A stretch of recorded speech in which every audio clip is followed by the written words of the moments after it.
This question is, how do we as beings who are spiritually sovereign stay anonymous in this space if we aren't able to get out of things like even government housing? Okay. This was, I believe, a number one asking this question. There was another question similar to this from another number one. It says, basically, my question is around sovereignty, specifically being an actual recognized sovereign by law. And they wanted to get into this topic a bit more. Didn't feel like it was really being covered inside of sovereignty mentorship as much. Wanted to understand kind of what's going on with that, okay, that aspect of sovereignty, all right? So I'm going to answer these two questions together because obviously what was also mentioned in that is they were aware that that first step is for sure spiritual sovereignty. So that is for sure the way we go with this. Now, with that being said, and this is a question directly about sovereignty and, you know, what's up with the achievements of sovereignty and where should we move next? Now that we've become spiritually sovereign, we're really able to now accept ourselves as the gods, you know, forgive or forsake. The reason why prayers don't get answered is because you're not using your power. You know, things are not, you know, you got babies dying and all that because you haven't intervened yet. So the gods are the people. So with that spiritual sovereignty and not making it something else's fault or responsibility to get you to the next stage or to the next level, and you take all that back inside of you as the ancestors designed you to do. Now, what about the physical sovereignty on the planet? Like laws, legalities, these kind of things. So obviously this has been something that I've researched, and I've been in many around me research this topic, just being in the conscious community, you know, many pioneers of this.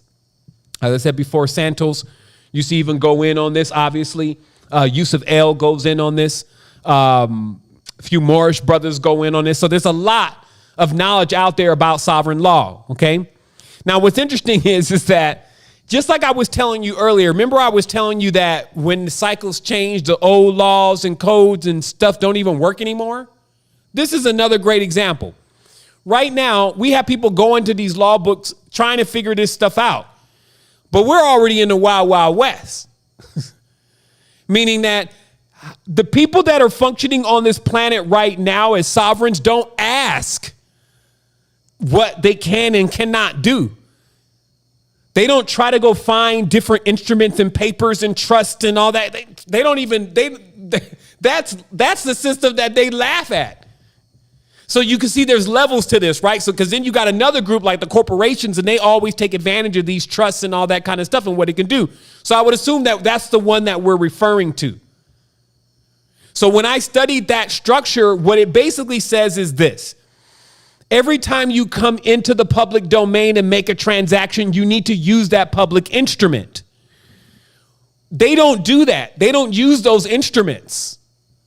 So it means that they got friends in their network that, look, I'm going to sell you. You want the castle in Versailles? I'll take 500 pounds of gold for it. Bet. There's no, okay, I'm going to send it to you via Bank of America, or I'm going to swipe this on the credit card, or we're going to enter this into the deeds and the lawyer and the county and all. There's none of that. And that's what allows them to operate privately. And because they're operating privately, they're basically what you would say is sovereigns. They do what they want to do. So I want to make this very clear that when I started digging deep into this, I found that there was a few levels. Now, obviously, you want to make a climb, you know, trying to just go right to the end point.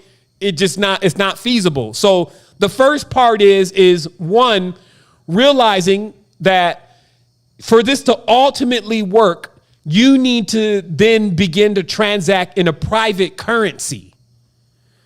This is why I said before that still cryptocurrency, still with all of its flaws, is introducing one core concept that did not exist within the previous transactional cycle, which was that there are coins that there's no affiliation. They're basically decentralized. There's no central bank to that coin.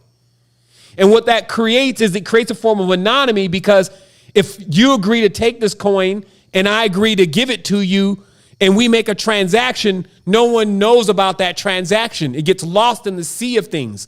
Unlike if we make a real transaction on the physical plane, even as low as $5,000 to $9,000, and I'm buying something from you, most of the time somebody is going to report that.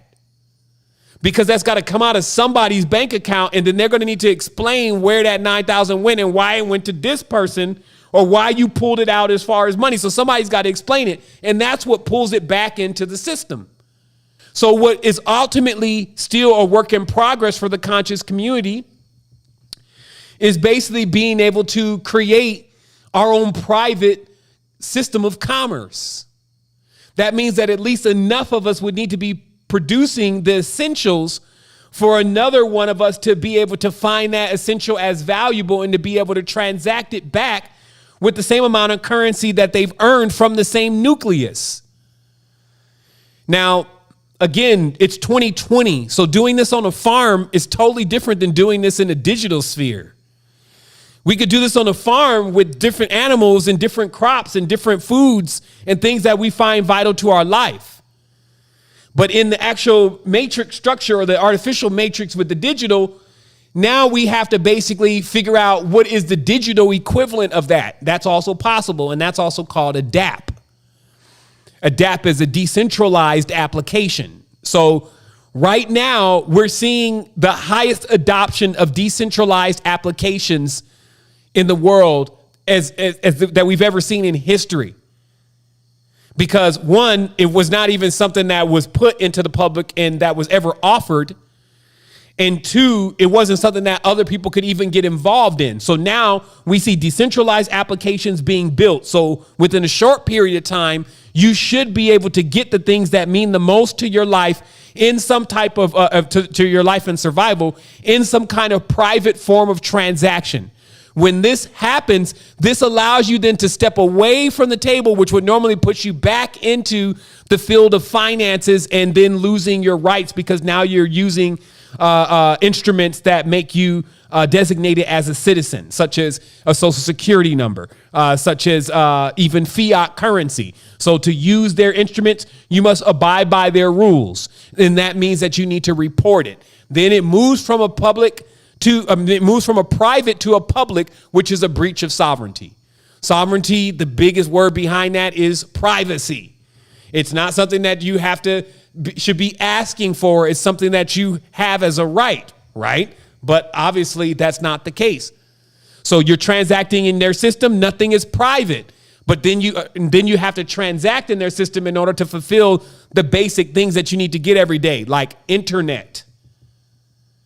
So do you see how they built their structure is their internet may come right from Starlink with Elon. They know Elon. That's not in nobody's name. You see what I mean? So it's not, they've already built the structure. And so where we're at is we're building that structure. And, that's what I'm saying with so many different,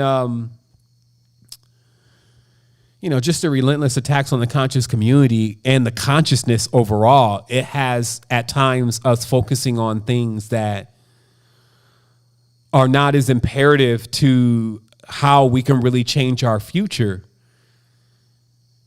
And, that's just what I saw. Like, I really saw people focusing more on, I don't know, even chanting and stuff like that. And that's great. You spend 3 hours chanting, but the kids are still like in the street with no curriculum and you know what I mean? So it was just like the priorities were off. Like I saw a lot of these pacifist movements and those kind of things were still alive today within things like the New Age movement and community that was just totally disarming people. And because they had that same opiate of the masses, they felt like it couldn't happen to them.